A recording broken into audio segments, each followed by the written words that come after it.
Hello everyone. आज हम देखने वाले हैं कि हमारे पास एक वेक्टर है या फिर हमारे पास एक पॉइंट है और इसको ओरिजिन से मिला गया है, तो एक वेक्टर बना। उस वेक्टर को हमें रोटेट करके एक नया वेक्टर निकालना है।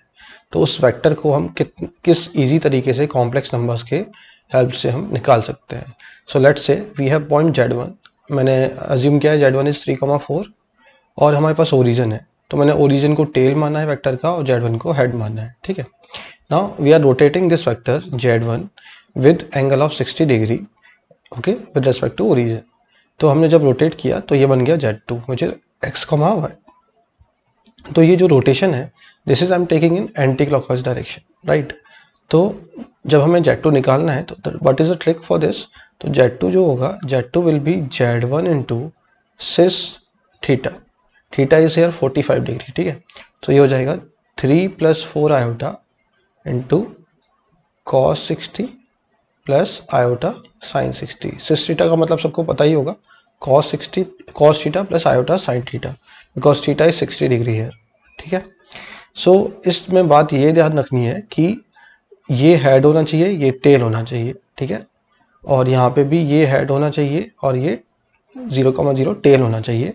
और जब हम रोटेट कर रहे हैं तो वो थीटा जो है एंटी क्लॉकवाइज होना चाहिए। अगर क्लॉकवाइज हुआ तो हमें माइनस थीटा लिखना पड़ेगा, ठीक है। तो अगर इसको हम एंटी क्लॉकवाइज क्लॉकवाइज करते तो हमें ये -60 लिखना होता है, लेकिन यहाँ पे ये एंटी क्लॉकवाइज है।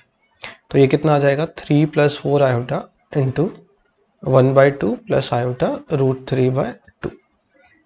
So this will become 3/2 minus 2√3 plus iota times 2 plus 3√3/2, right? So this will be our Z2, the new complex number after the rotation of Z1, ठीक है।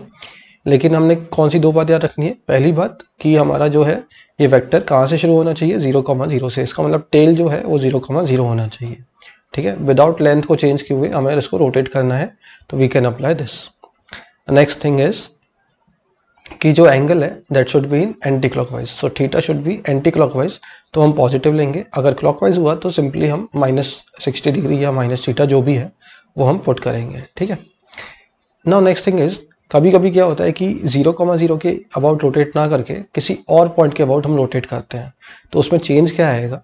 तो जैसे लेट से 0,0 के हिसाब से हमें रोटेट नहीं करना है, we have to rotate about 1,1।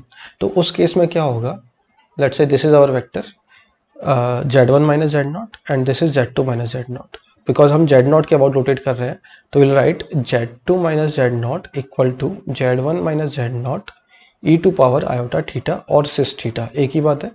So Z1 minus Z0 into e to power iota theta means यहाँ पे थीटा 45 है, तो that will come cos 45 plus iota sine 45, ठीक है। तो Z2 हमें फाइंड करना है ultimately. Z1 is 1 plus iota, right, equal to Z1 minus Z0। Z1 let say Z1 is given as 3,4, so Z1 minus Z0 हो जाएगा 2 + 3 iota and cos 45 is 1/√2 and sin 45 is also 1/√2। तो Z2 क्या बन जाएगा हमारे पास, x coordinate को add करेंगे तो 1 प्लस आयोटा प्लस ये हो जाएगा हमारे पास 2 - 3/√2 एंड वाई कोऑर्डिनेट आ जाएगा हमारे पास 3/√2 plus 2/√2। So the total thing will be 1 - 1/√2, तो एक्स कोऑर्डिनेट आ गया, और आयोटा के साथ जो आएगा हमारे पास 1 + 5/√2 वाई कोऑर्डिनेट। तो ये हमें Z2 मिल गया, ठीक है। So this is the trick to find the point Z2 after the rotation of Z1 vector, Z1 minus Z0 vector, ठीक है।